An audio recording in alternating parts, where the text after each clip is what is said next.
శ్రీకాకుళం జిల్లా పలాస కాశీబుగ్గ మున్సిపాలిటీ పరిధి పాత జాతీయ రహదారికి ఆనుకొని ఉన్న అయ్యప్ప స్వామి మందిర సమీపంలో ఓ ఇంట్లో చోరీ జరిగింది. కాశీబుగ్గ విద్యుత్ శాఖలో ఉద్యోగం చేస్తున్న టి ప్రభాకర్ కుటుంబ సమేతంగా షిరిడి దర్శనానికి 2 రోజుల క్రితం వెళ్లారు. ఇదే అదునుగా గుర్తు తెలియని వ్యక్తులు తాళాలు పగలగొట్టి ఇంట్లోకి చొరబడి బంగారం, నగదు దోచుకు వెళ్లారు.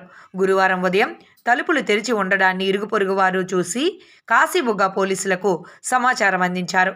ఘటనా స్థలానికి చేరుకున్న సిఐ దాడి మోహన్ రావు తన సిబ్బందితో కలిసి ఆధారాలు సేకరిస్తున్నారు.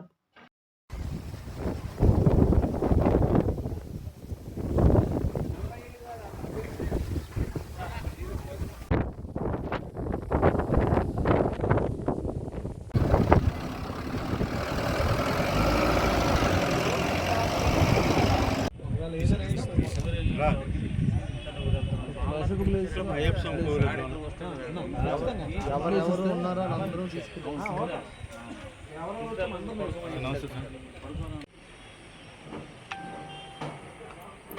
చోరీ జరిగింది వెంటనే పరిశీలించారు.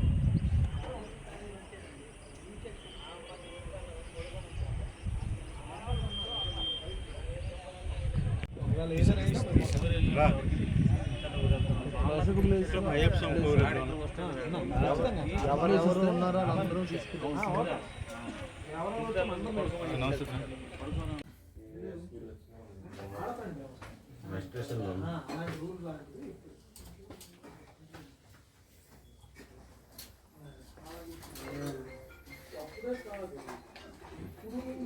Yes, sir.